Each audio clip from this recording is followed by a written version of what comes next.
want to talk a little bit about the financial impact of what the casino will bring. Obviously, that's very important as well. As you've heard, we plan to make something in the neighborhood of a $1 billion investment. We think that's appropriate and will get us where we need to go, and a lot of benefit will come from this investment. We feel like we'll create somewhere in the neighborhood of 3,000 jobs. There'll probably be some 2,000 some odd construction jobs that take place before that. We'll have another 3,000 permanent jobs. And the thing that's great, again, about this casino, as I talked in the beginning, is it's all these different businesses under one roof.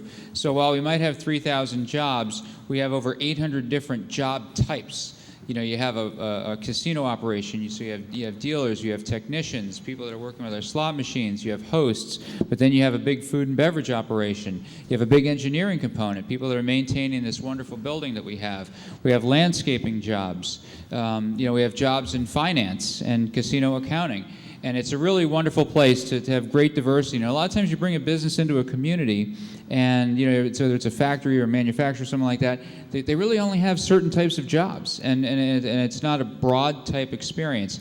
Here we can offer that. It's something that really is second to none. We're also going to be making significant payments to the community. You know, right up front there'll be a community enhancement fee, which will be, you know, tens of millions of dollars that we think will help out. We plan to pay what we call a pilot, which is a payment in lieu of tax, somewhere in the neighborhood of $15 to $20 million a year to the community. Obviously, we want to support, you know, provide what we call impact fees to support police and fire, and that could be another $2.5 million a year. And well beyond that is what we spend within our community. So at Foxwoods, we procure over $100 million of goods and services a year. Over 3/4 of that comes locally, from local providers, and we think that'll be the same type of experience here. So we can envision ourselves spending as much as $50 million on local businesses to help support Foxwoods. It's funny, we always talk about a 2-to-1 multiplier. For every job that we create at Foxwoods, we feel like we create another job in the community from vendors that we need to support us. And we always defer to the local provider. In our mind, it's the best case scenario if the community is thriving and prospering, it's growing alongside us, and we have that kind of symbiotic relationship. So we really expect the businesses around us to thrive as hopefully we achieve success. Also very important, you know, we talked about things in the community, social benefits, education. You know, we want to make sure that we're helping the community provide great education, you know, for our citizens. My parents were both school teachers. I grew up understanding the need for quality education. Education means money.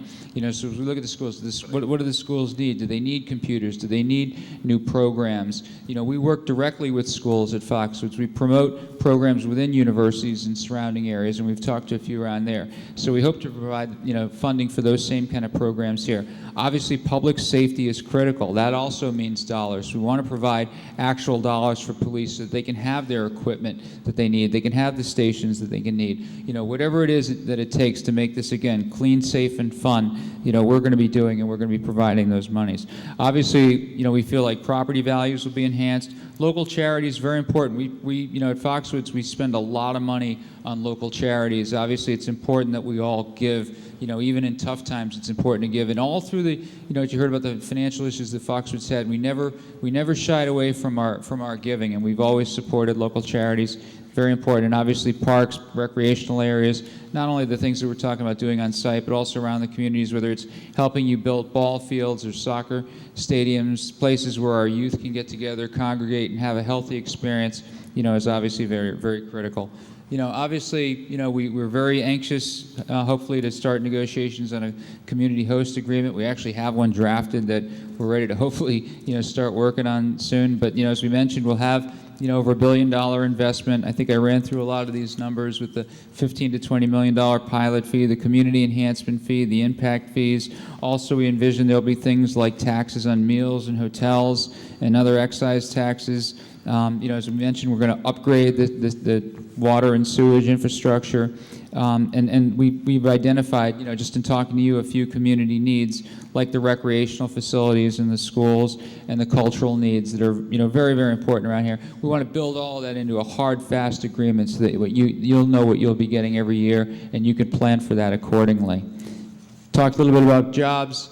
you know, I think we all know what this can bring in terms of jobs, and you know, people are worried about what does that mean. You know, there's a lot of areas that we bring jobs from. You know, in Foxwoods we have, you know, 7,000 workers, so we're talking about a lot, you know, less than there. And even in a smaller town, we have people that come to these areas. A lot of our workers come from this area, you know, so we would envision, you know, they could just transfer over here and have a fully trained staff, you know, day one. So I think we can handle, you know, in addition to promoting, you know, Milford, and again, we'll always defer to the local person. So if there's someone in this town that wants to be a part of what we're doing, we're absolutely going to, you know, look to bring them in.